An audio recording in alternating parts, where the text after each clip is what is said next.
سلام عرض میکنم به همایون عزیزانی که طول این چند دقیقه انتظار گفتگوی ما بودند. شعله گل خوجه هستم. ساعت رس و 7 سحر در خدمت شما عزیزان و با خبرهای تاجیکستان و جهان.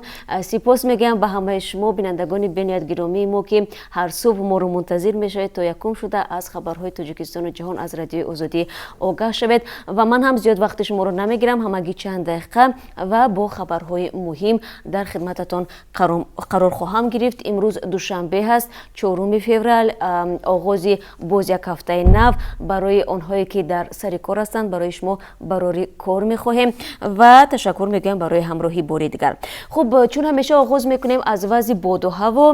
در پراگ که روزی گذشته ما شاهد برف ریزی شدید گشته بودیم، امروز هوای ابری در اینجا پیش بینی شده است. انتظار می رود که روزانه گرمی 1 درجه را تشکیل بدهد، اما بعد از ظهر سردی به 4 درجه زیر صفر می رسد. در مسکو پایتخت روسیه هوای بارانی پیشگویی گردیده است. قرار است هوا در جریان روز 2 درجه گرم شود. در دوشنبه نیز باریدن باران در نظر است. حرارت سنج 10 درجه گرمی را نشان خواهد داد. خب اکنون نگاهی میندازیم به خبرهایی که در دست دارم. دیروز بر اثر ترکیش تیر گراناتامیا در میدان مشگاه پایگاه نظامی 201 روسیه در لاهور یک نوبالغ هلاک شده است. طبری وبسایت وزارت کارهای داخلی تاجیکستان خبر می‌دهد سروجدین رجبوف که خواننده صنف نهم و ساکن دهه قاسم آباد بوده است، بر اثر ترکیش تیر کهنه گراناتامیات جان باخته است. گفته می‌شود حادثه نصف روزی 3 فوریه زمان رخ داد که سروجدین رجبوف با مقصد جمع‌آوری آهن‌پاره به حدود مشگاه پایگاه نظامی روسیه وارد می شود. او تیر کهنه گراناتامیات را پیدا کرده با مقصد گرفتن آهن‌پاره‌اش به سنگ میزند که در نتیجه آن میترکد. نوبالغ در جای حادثه به هلاکت میرسد. مقامات به تفتیش حادثه شروع کردند. باید گفت که میدان مشگاه لاهور در 15 کیلومتری جنوبی دوشنبه واقع بوده. طبق سازشنامه بین حکومتی تاجیکستان و روسیه این میدان برای برگزاری تمرین‌ها در اختیار پایگاه نظامی 201 روسیه واگذار شده است. همین گونه در نتیجه زنوزنی یک گروه از خوانندگان صنف 11 در شهر دوشنبه که از کارد استفاده شده است، یک نفر شدیداً زخم برداشته است و در بیمارستان بستری می باشد. در اداره پلیس شهر دوشنبه گفتند که زنوزنی نیمروزی 2 فوریه میان یک گروه از خوانندگان صنف 11 مکتب رقم 1 و لیسه دانشگاه ملی در نزد بینای دوشنبه پلازا صورت گرفته است. یک منبع در اداره پلیس پایتخت گفت یکی از سرکرده‌های این درگیری گروهی بازداشت شده. تفتیشات در این زمینه ادامه دارد. و افزود فیروز خواننده صنف 11 مکتب 1 که در این حادثه جراحت برداشته است فعلا در بیمارستان یوری تاجیل جراحی می شود. سالهای آخر زنوزنی میان خواننده‌های مکتب بیشتر شده است. در یکی از چنین حادثه ها در سال 2017 اگر یاد شما باشد 2 جوان کشته شدند.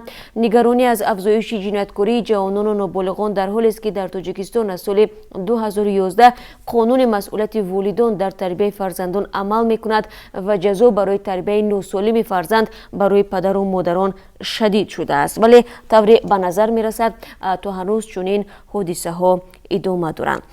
خب سال گذشته بیش از 200 ساکن تاجیکستان با شهروندان خارجی اساساً از قرقیزستان عقد نکاح بستند. مقامات میگویند این رقم در مقایسه با سال 2017 دست کم 30% بیشتر شده است. افتخار صمدزاده معاون سردار ریاست ثبت اسناد حالت شهروندی وزارت عدلیه آخر هفته گذشته در صحبت با رادیو آزادی گفت سال 2018 بیش از 100 شهروند تاجیکستان با ساکنان قرقیزستان اویله برپا کردند. با گفته او تاجیکان در نوبت دوم به نماینده‌های ازبکستان و روسیه برتری دادند. در زینه‌های بعدی شهروندان افغانستان و ایران، ترکیه، ترکمنستان، قزاقستان، اوکراین، ایتالیا و دانیا و چین بودند. در همین حال یک منبع آگاه در نهادهای رسمی تاجیکستان گفت 95 حالت ازدواج تاجیکان با قرقیزها در ناحیه لخش یعنی جیرگاتال سابق محل اقامت قرقیزتباران صورت گرفته است. برای ازدواج مردان تاجیک با زنان و دختران خارجی محدودیت نیست.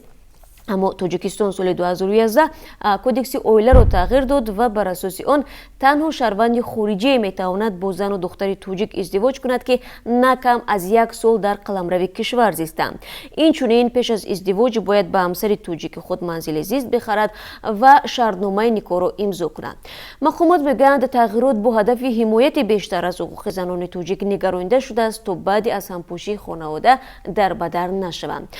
طور مشاهده ها نشان میدهند بعضی از ساکنان تاجیکستان از روی عشق و محبت ایده برای زندگی رفاه و بعضی دیگر برای روی یافتن به کشورهای خارجی دور و نزدیک به ازدواج با بیگانه ها راضی هستند.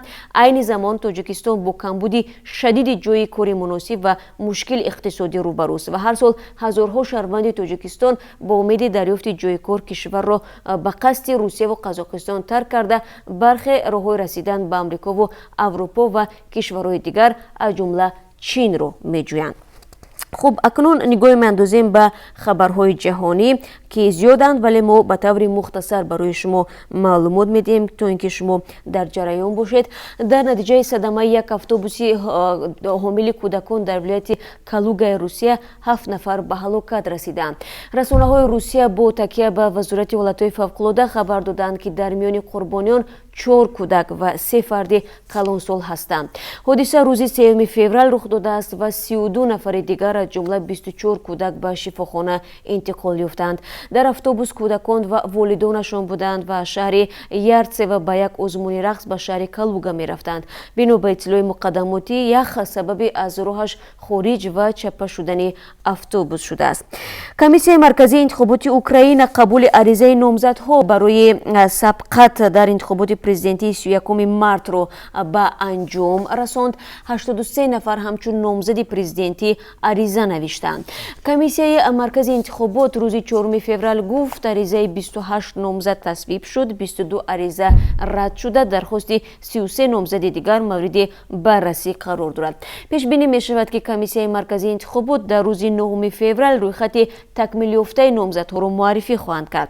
پرزیدنت کنونی اوکراین پیترو پاروشنکو و سابق سروزیر این کشور یولیا تیماشنکو ظاهراً نامزدهای اساسی برای کرسی ریاست جمهوری اوکراین یاد می شوند.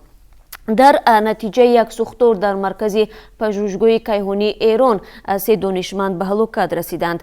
وزیر مخابرات ایران محمد جواد اوزری جهرومی روز 3 فوریه گفت که 3 دانشجو هنگام سوختور در یکی از بناهای پژوهشگاه در شهر تهران به هلاکت رسیدند. و روز یکشنبه برای اولین بار پاپ روم فرانسیسک به امارات متحده عرب تشریف آورد. این اولین زیارت پیشوای کلیسای کاتولیک رومانی از نیم جزیره عرب است. پیش بینی می شود که امروز در یک کنفرانس بین دینی پاپ روم با شیخ احمد الطیب سرخطیب مسجد الازهر قاهره مصر که همچون بلندترین مقام مسلمانان سنی مذهب به شمار می رود دیدار و گفتگو خواهد داشت. روز سه شنبه باشد پاپ روم در یک عبادت دست جمعی اشتراک می کند که در آن احتمالاً تا 120,000 نفر اشتراک ورزند. در امارات متحده عرب نزدیک به 1 میلیون نفر پیروان کلیسای کاتولیک رومانی زندگی میکنند که اساساً همچون مهاجر کوری از فیلیپین و هندوستان به این کشور آمدند.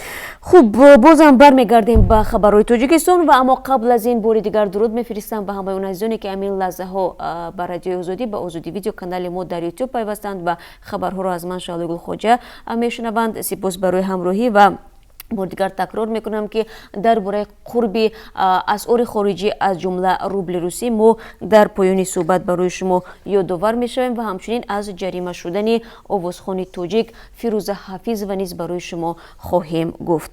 خبرگزاری آزیا پلوس می نویسد که سال گذشته در ولایت سوق نسبت پزشکان 19 پرونده جنایتی آغاز شده است. این رقم از زبان سردار بخش تندرستی ولایت فروخ مقصودزاده در جریان نشست مطبوعاتی صدا داده است. گفته می شود در 70% حالتها پزشکان به گرفتن پوره متهم شدند.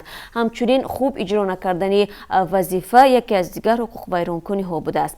طبق حساب ها فعلا در حدود ولایت سوق بیش از 5,000 پزشک و 16,500 کارمندان طب فعالیت میبرند. یک شرکت خصوصی در تاجیکستان تصمیم گرفته است بینایی را در دوشنبه بنیاد کند که بلندترین در شهر می شود. حالا بلندترین بینای پایتخت دوشنبه پلازا است که 20 طبقه و 97 متر بلندی دارد. فرمایشگر طرح گنبد یاقوت شرکت یاقوت 2000 است که کارخانه دوزندگی، طرابخانه و کارخانه استحصال سمنت در وحدت را در اختیار دارد. طرح بینای گنبد یاقوت را شرکت معماری هارمونی آرت از شهر شارجه امارات متحده عربی آفریده است. قرار است بنا در جای بازار شاه منصور در یکی از گوشه های مرکزی دوشنبه ساخته شود.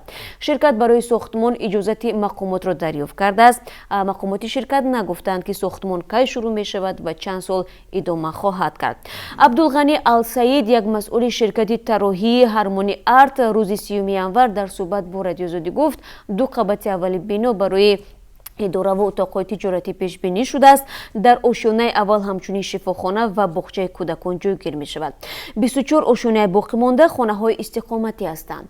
به گفته طراحان در تهیه طرح گنبد یاقوت از لایه معروفی مثل دبی گیت و عمارت های مشابه به آن الهام گرفتند. ترغیب طرح مذکور که در شبکه‌های اجتماعی پخش شده است واکنش‌های گوناگونی را به بار آورده است. بعضی از کاربران از پیشرفت صحبت کرده و تحسین گفتند، بعضی دیگر تنقید میکنند که چرا کارخانه نمیسازند و یا با پول نوچیزی که اکثریت در تاجیکستان میگیرند این خانه ها را کی میخرد؟ شهر دوشنبه در چند سال آخر سیمای خود را خیلی دیگر کرد. اساساً در کنار دو خیابان اساسی شهر رودکی و عینی بیناهای بلند آشیانه قامت افروختند. کارشناسان میگویند ساخت و ساز دوشنبه باید بر طبق برنامه معین و با نظر داشت نیازهای آینده ساکنان پیش رود، نه پراکنده و یا با خواسته شرکت های دیگر. غفور شرمتوف تاریخ شناس که موضوع معماری شهر دوشنبه را مختص میگوید تاجیکستان و از جمله پایتخت آن در منطقه زلزله خیز جایگیر شده است و رخ دادن زمین لرزه های شدید در آن امکان دارد. با نظر داشت این و گفته شرمتوف معماران در دوران شوروی ساختن بیناهای بلند آشیانه را در سمت راست دریای دوشنبه توصیه نمیدادند چون خاک آن چندان استوار نیست. غفور شرمتوف از جمله میگوید در آینده نزدیک این مشکلات زیادی را میتواند به بار آورد چون که خط آب و کاریز در مرکز شهر با نظر داشت طلبات بیناهای دوآشیانه و اهالی سالهای 60 و 70 بنیاد شده است و به فشار بیناهای بلندآشیانه تاب نمیآورد. و طوری هم گفتم آوازخوان فیروزه حفیظوی را برای در جشن زادروز دعوت کردن دوستانش پرونده مأموری ترتیب داده با حکم سود 5000 سامانی جریمه بستند. نوار تجلیل از زادروزی او که در شبکه‌های اجتماعی از جمله یوتیوب را یافته از سوی پروکراتور اسماعیل سامانی همچون دلیل استفاده گردید. در حکم دادگاه گفته می شود که فیروزه حفیظوی برخلاف طلبات ماده 8 قانون تنظیم رسم و آیین به زادروزش چند نفر از همکسبانش را دعوت کرده است. طبق این ماده قانون تنظیم جشن زادروز در تاجیکستان باید فقط در دایره اعضای عائله گذرانده شود.